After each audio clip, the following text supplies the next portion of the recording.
অবস্থায় ঘুমায়া থাকে, একবারের জন্য চিন্তা করেন, একবারের জন্য ভাবে না যে নাপাক শরীর নিয়ে ঘুমাইলাম, এমনও তো হতে পারে সকালবেলা আর এই চক্ষুটা মেলিয়া সূর্যটাও না দেখতে পারি। কথা ঠিক কিনা বে ঠিক? এজন্যই তো বলেছিল, কেমন করে ঘুমাও তুমি, কেমন করে ঘুমাও তুমি, ফজর করে কাজা, এমনও তো হতে পারে তোমার জোহুরে জানাজা, তোমার জোহুরে জানাজা।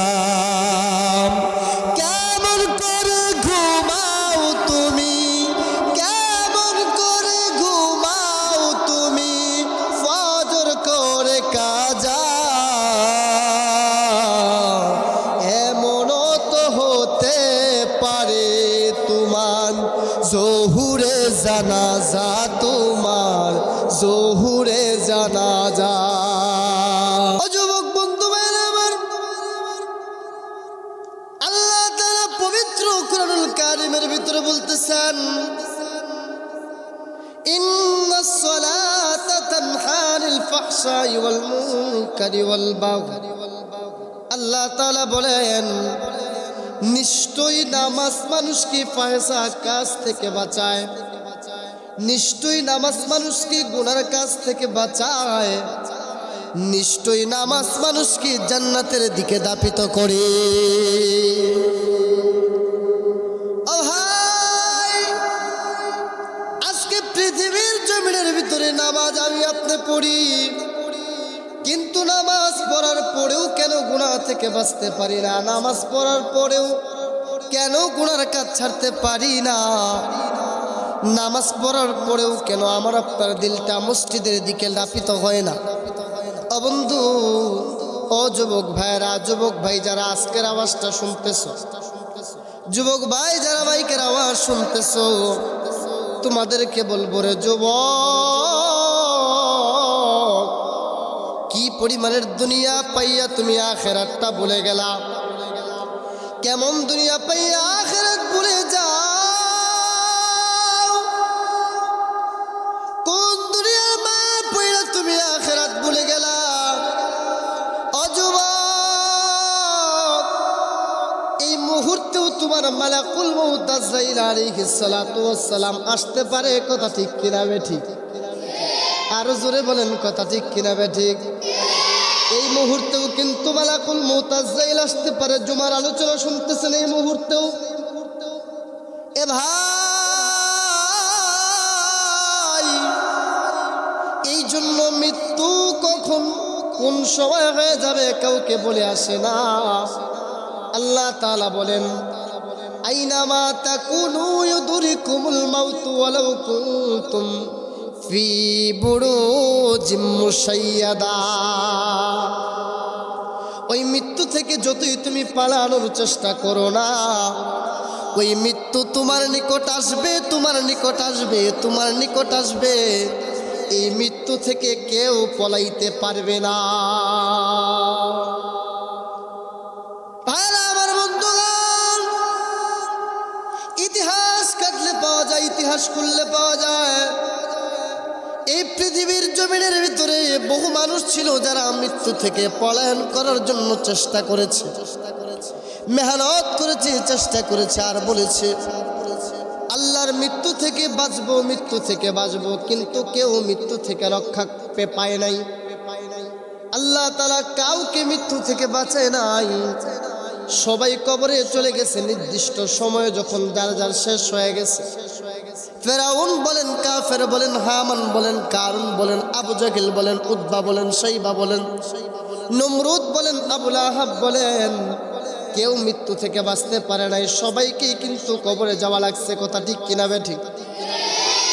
এজন্য বলি রে যুবক, তোমাকে একদিন কবরে যাওয়া লাগবে, আমি একদিন কবরে চলে যাব। ওই মৃত্যু থেকে কেউ বাঁচতে পারবো না, কেউ রেহাই পাবো না, কেউ রক্ষা পাবো না, কেউ ছাড় পাবো না। নির্দিষ্ট টাইম যখন শেষ হয়ে যাবে, মালাকুল মউত আজরাইল আলাইহিস সালাতু ওয়াস সালামকে আমার আল্লাহ তাআলা পাঠাইবেন। আজরাইল আলাইহিস সালাতু ওয়াস সালাম নির্দিষ্ট সময় শেষ হওয়ার সাথে সাথেই তোমার রূহটা নিয়ে দুনিয়ার জমিন থেকে বিদায় হবে। এই জন্য ভাইরা আমার, ওই মৃত্যুর প্রস্তুতি এখন থেকে নেওয়ার প্রয়োজন আছে। যার নেক আমল যত বেশি হয়ে যাবে, যত বেশি হয়ে যাবে, তার জন্য কবরটা তত সহজ হয়ে যাবে। কথা ঠিক কি যাবে? ঠিক। যার জন্য কবরটা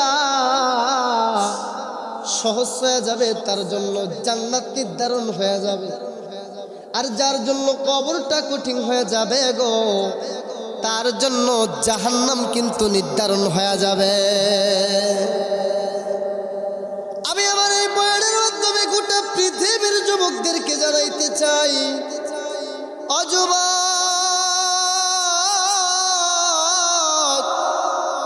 আমার আল্লাহ তাআলার হুকুমে মুয়াজ্জিন পৃথিবীর প্রত্যেকটা মসজিদ থেকে 5 বার তোমারে আমারে ডাকলো। সকালে ফজরের সময় ডাক দিল, আসসালাতু খায়রুম মিনান নাওম। নামাজ হইতেছে ঘুম থেকে ভালো, ঘুম থেকে হইতেছে নামাজ উত্তম, ঘুম থেকে নামাজ উত্তম। আবার জোহরে ডাক দিল, আবার আসরে ডাক দিল, আবার মাগরিবে ডাক দিল, আবার এশার সময় ডাকলো। আহারে ভাই, মুয়াজ্জিনের কেন এত টাকা পড়লো তোমারে 5 বার মসজিদে ডাকার জন্য? মুয়াজ্জিন তো দুনিয়ার কারো বয়ে ডাকে না, মুয়াজ্জিনটাকে মালিকরা বয়ে কইরা। এই জন্য মুয়াজ্জিন তোমার আমারে ঠিকই রাখতেছে, কিন্তু তুমি আমি আল্লাহর হুকুমে সাড়া দিতেছি না। ও যুবক, কত রাত তুমি ঘুমের ভিতরে কাটাইয়া দাও, কত রাত তুমি ঘুমের ভিতরে কাটাইয়া দাও। ভাইজান, আমি এমনও যুবকের ইতিহাস শুনছি, এমনও যুবকের দৃশ্য আমি চোখে দেখছি। সকালবেলা লাশ যখন দরজা ভেঙে যখন ঘর থেকে বের হবে, বের করবে, এই সময়ের ইতিহাস আমি দেখছি। অনেক রাত্রবেলা যুবকটা ঘরের ভিতরে এসে ঘুমাইছে। গভীর রাত, সবাই চতুর্দিকে ঘুমায় গেছে। কিছু যুবক আছে যাদের কানের ভিতরে হেডফোন লাগাইয়া নর্তকীদের গান না শুনলে তাদের ঘুম আসে না, তাদের ঘুম আসে না। আল্লাহর বান্দা নওজোয়ান যুবক, তাকড়া যুবক, আমার মতো বয়স, এমনও যুবক আমি দেখছি ভাই। রাতের বেলা বাজার থেকে, মহল্লা থেকে আড্ডা দিয়া, পাড়া থেকে বন্ধুদের সাথে আড্ডা দিয়া বাড়িতে আইসা ঘুমাইতে গেছে, চোখের ভিতরে ঘুম নাই, কানের ভিতরে হেডফোন লাগাইয়া নর্তকীদের গান সাইরা ঘুমাইছে। সকাল হয়ে গেছে, মা ডাকতেছে, কি ব্যাপার, তুমি ঘরের দরজা খুলে কেন বাহিরে আসো না? অনেকেই ডাকার পরে দীর্ঘক্ষণ সময় পরে মা বাবা বড় পেরেশান হয়ে যায়। ঘরের দরজা ভেঙে যখন ঘরের ভিতরে ঢুকলো, নজর করে তাকায় দেখে যুবকের শরীরটা ফ্রিজে পানি রাখলে যেরকম ঠান্ডা হয় এরকম ঠান্ডা হয়ে গেছে, যুবকের শরীরটা শক্ত হয়ে গেছে। এখনো যুবকের কানের ভিতরে 2টা ইয়ারফোন, হেডফোন এখনো লাগানো আছে। আহা, মোবাইলটা অফ করে কান থেকে যখন হেডফোনটা খুলছে, নর্তকীদের গান এখনো বাজতেছে। এই জন্য বলি যুবক বন্ধু, ওই সময়ের মৃত্যুটাও তোমার মৃত্যু। ওই সময় তোমার নিকট মালাকুল মউত আজরাইল আগমন করেছে, ওইটাও তোমার মৃত্যু। আবার এমনও মৃত্যু হয়, মালিকের কুদরতি পায়ে সেজদা দিতেছে, সেজদা দিতেছে, এই অবস্থায় আল্লাহ তাআলার আজরাইল এসে তারে উঠায় নিছেন। গোটা পৃথিবীর সমস্ত যুবকরা যারা নিজের আইডল মনে করত, গোটা পৃথিবীর সমস্ত যুবকরা যার আদর্শ মেনে চলত, তিনি ছিলেন মাইকেল জ্যাকসন। যার বাড়ি ছিল আমেরিকায়, তিনি বসবাস করতেন, নাম ছিল মাইকেল জ্যাকসন। আমি মাইকেল জ্যাকসনের ইতিহাস পড়ে দেখছি। এই মাইকেল জ্যাকসন আল্লাহর বান্দা, আমেরিকায় বসবাস করত, আমেরিকায় তার বাড়ি ছিল। মাইকেল জ্যাকসন আল্লাহর বান্দা প্রতি রাতে স্টেজের ভিতরে দাঁড়াইয়া একটা গান বলতো, একটা ডান্স করতো।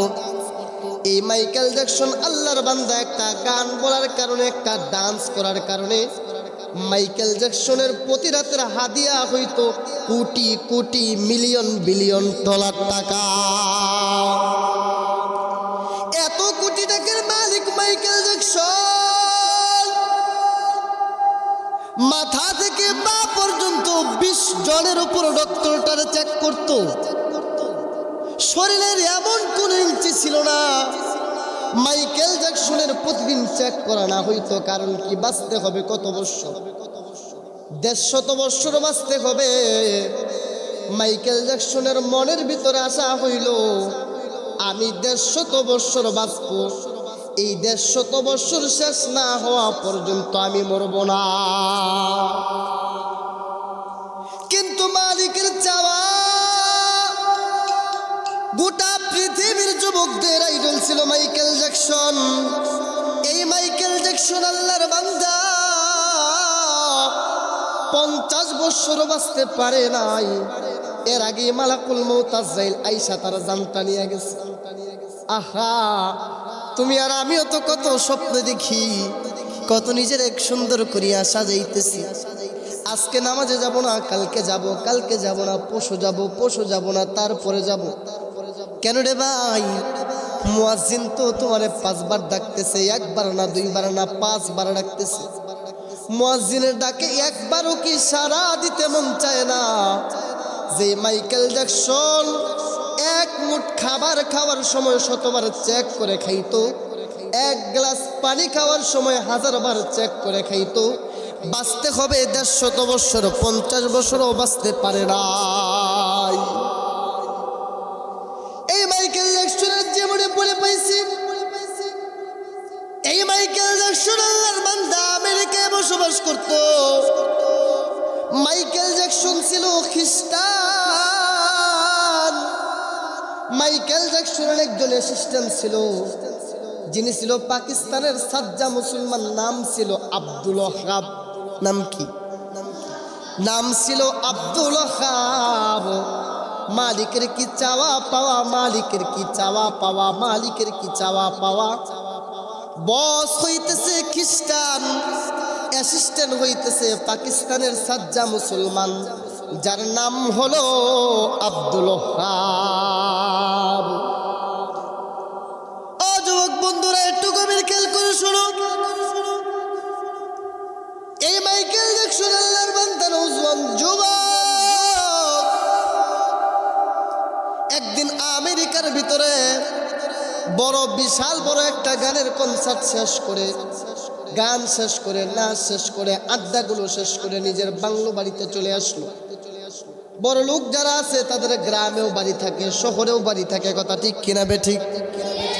কারণ টাকার তো অভাব নাই, crore crore million billion dollar টাকার মালিক। এই মাইকেল জ্যাকসন আল্লাহর বান্দা অ্যাসিস্ট্যান্ট আব্দুল ওয়াহাবকে নিয়া নিজের গ্রামের বাড়িতে চলে আসলো রাত্রে বেলা। আর শহরে যাই নাই, বাংলো বাড়িতে চলে আসলো। গভীর রাত হয়ে গেছে, সবাই ঘুমাইতেছে। মাইকেল জ্যাকসনের চোখের ভিতরে ঘুম নাই। বড় লোক যারা আছে সাধারণত নজর করে তাকায় দেখবেন, রাতের বেলা ইয়াবা গাঁজা না খাইলে তাদের চোখের ভিতরে কিন্তু ঘুম আসে না। কারণ কি? মানুষের উপর জুলুম করে, অত্যাচার করে, ব্যভিচার করে। মানুষের উপর অত্যাচার করে জুলুম করবা, রাতের বেলা আরামের ঘুমে তুমি ঘুমাইতে পারবা না। ঠিক কিনা বে ঠিক? এই মাইকেল জ্যাকসন আল্লাহর বান্দা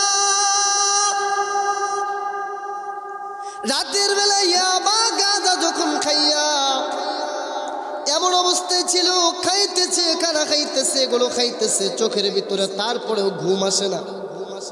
কিন্তু মাইকেল জ্যাকসন আল্লাহর বান্দা নজর করে তাকায় দেখতেছেন, কানের ভিতরে একটা আওয়াজ আসতেছে। পাশের দরজা ভেদ করে কান্নার একটা আওয়াজ ঘরে আসতেছে।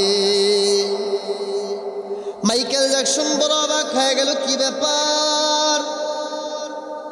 এই জায়গায় তো কান্না করার কোনো সিস্টেম নাই। কে কান্না করতেছে? আমার এই ঘর থেকে তো নর্তকীদের আওয়াজ আসার কথা, মদের গ্রান আসার কথা, ইয়াবা গাজার গ্রান আসার কথা। আমার ঘরের ভিতরে কান্নার আওয়াজ কেন আসতেছে? মাইকেল জ্যাকসন একটু কৌতূহল হয়ে নিজের ঘরের দরজাটা খুলে যখন বাহিরে চলে আসলো, নজর করে তাকায় দেখে তার অ্যাসিস্ট্যান্টের ঘরের দরজা ভেদ করে ভিতর থেকে কান্নার আওয়াজ। মাইকেল জ্যাকসন ঘরের ভিতরে যখন আঘাত করলেন, অ্যাসিস্ট্যান্ট আব্দুল ওহাব সাথে সাথে ঘরের দরজা খুলে দিচ্ছেন। নজর করে তাকায় দেখে আব্দুল ওহাবের চোখ দিয়া ঝর্ণার মতো top top top top top top করে পানি পড়তেছে। মাইকেল জ্যাকসন ডাক দিয়া কয়, হাজার হাজার শত শত মানুষের মাঝখান থেকে আমি তোমারে যাচাই বাছাই করে অ্যাসিস্ট্যান্ট বানাইছি। তুমি আমার অ্যাসিস্ট্যান্ট কারণ তুমি মুসলমান। আমি শুনেছি মুসলমানদের জীবন চলে যেতে পারে কারণ মুসলমান আমানতের খেয়ানত করতে পারে না। কথা ঠিক কিনা বেঠিক? মুসলমানের জীবন চলে যায়, তারপরে মুসলমান আমানতের খেয়ানত কোনোদিন করতে পারে না। কিন্তু আব্দুল ওহাব আজকে নজর করে তাকিয়ে দেখতেছি তোমার ঘর থেকে নর্তকীদের আওয়াজ আসার কথা, তোমার ঘর থেকে মদের গ্রান আসার কথা, আবার গ্রান আসার কথা। তোমার ঘর থেকে কেন কান্নার আওয়াজ আসতেছে?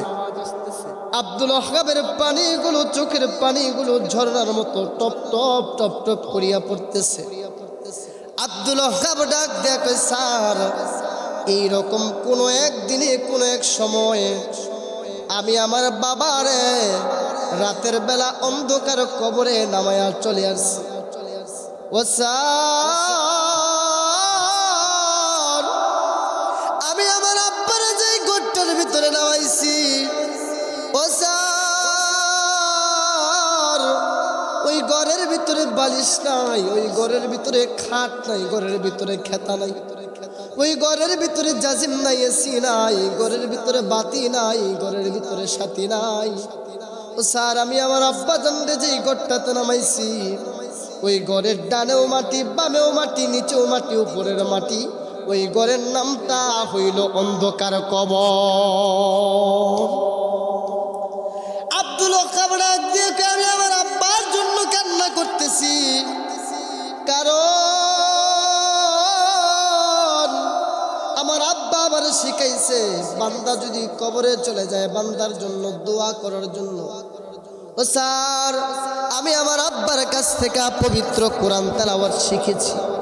ও স্যার আমি আব্বার কাছ থেকে পবিত্র কোরআন তেলাওয়াত শিখে শিখে শিখে শিখে আজকের এই রাত্রেবেলা আমি আব্বার জন্য কোরআন তেলাওয়াত করে করে নেক আমলগুলো কবরে পাঠাইতেছি। এইবার মাইকেল জ্যাকসন ডাক দিয়া বলতেছে যে আমি তো শুনলাম মুসলমানদের কলেজার থেকেও দামি তাদের পবিত্র কোরআনুল কারিম। এই কোরআনের কথা আমি বহুবার শুনেছি, এই কোরআন দেখারও সুযোগ হয় নাই, পড়ারও সুযোগ হয় নাই। তুমি কি আমার একটু পড়ে শোনাইবা? আব্দুল ওহাব ডাক দিয়া কই, স্যার এই পবিত্র কোরআনও পবিত্র অবস্থায় পড়া যায় না। ও স্যার এই পবিত্র কোরআন পড়তে গেলে আগে পবিত্র হওয়া লাগে। মাইকেল জ্যাকসন ডাক দেয়া বলে, তাহলে আমারে পবিত্র বানাইয়া দাও। মালিকের কি চাওয়া পাওয়া, মাইকেল জ্যাকসন ওযু করে আব্দুল ওহাব তারে পবিত্র করে সুন্দর করে কোরআনের সামনে বসায়া দিছে। সুবহানাল্লাহ কন্যা ভাই জোরে। আব্দুল ওহাবের পবিত্র কোরআন তেলাওয়াত শুরু করে দিল। মায়াবী সুরে সূরা ইয়াসিন তেলাওয়াত করতেছে, ইয়াসিন ওয়াল কুরআনিল হাকীম। আব্দুল ওহাব এইরকম সুন্দর করে যখন কোরআন তেলাওয়াত করতেছে, ইবাদুর রহমানিল্লাযীনা ইয়ামশুনা আলাল আরদি হাওলা ওয়া ইযা খাতাবাহুমুল জাহিলুন ওয়া ইযা খাতাবাহুমুল জাহিলুন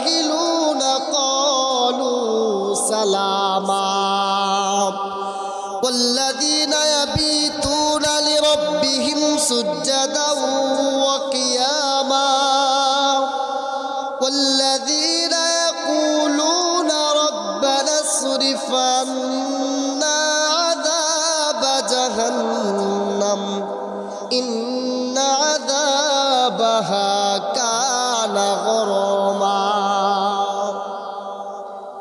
আব্দুল ওয়াহাব যখন কোরআন তেলাওয়াত করতেছে, মাইকেল জ্যাকসন পবিত্র কোরআনের সামনে বসে বসে ডুলতেছে, মাথা ডুলতেছে, ঘুম চলে আসতেছে। আব্দুল ওয়াহাব তেলাওয়াত বন্ধ করে দিল। মাইকেল জ্যাকসন ডাক দেয়া কয়, কেউ তেলাওয়াত কেন বন্ধ করলাম? আজও পর্যন্ত পৃথিবীর কোনো ডক্টর আমারে ইয়াবা না খাওয়ায়া, গাঁজা না খাওয়ায়া, ঘুমের ট্যাবলেট না খাওয়ায়া, ইঞ্জেকশন না দিয়ে আমারে ঘুম পাড়াইতে পারে নাই। তুমি কি এমন গ্রন্থ পড়লা যে গ্রন্থ পড়ার কারণে আমার চোখে ঘুম চলে আসলো? ভালোই লাগতেছে, আমার একটু পড়াইয়া দাও। ভাইরা আমার, শেষ পর্যন্ত আল্লাহর বান্দা আব্দুল ওয়াহাব টিকতে পারে নাই। 50 বছর বাঁচার আগে আবার আল্লাহ তাআলা দুনিয়ার জমিন থেকে বিদায় করে দিছে। ও যুবক, কার নেশায় পড়ি আজকে তুমি ফজর কাজা করিয়া দাও? কার নেশায় পরে জোহর কাজা করিয়া দাও? কার নেশায় পরে তুমি আসর কাজা করিয়া দাও? কার নেশায় পরে তুমি মাগরিব কাজা করিয়া দাও? কার নেশায় যুবক সারা রাত না পাক অবস্থায় ঘুমায়া থাকে? একবারের জন্য চিন্তা করেন, একবারের জন্য ভাবে না যে নাপাক শরীর নিয়ে ঘুমাইলাম, এমনও তো হতে পারে সকালবেলা আর এই চক্ষুটা মেনিয়া সূর্যটাও না দেখতে পারি। কথা ঠিক কিনা বে ঠিক? এজন্যই তো বলেছিল, কেমন করে ঘুমাও তুমি, কেমন করে ঘুমাও তুমি, ফজর করে কাজা। এমনও তো হতে পারে তোমার জোহুরে জানাজা, তোমার জোহুরে জানাজা। কেমন করে ঘুমাও তুমি, কেমন করে ঘুমাও তুমি, ফজর করে কাজা।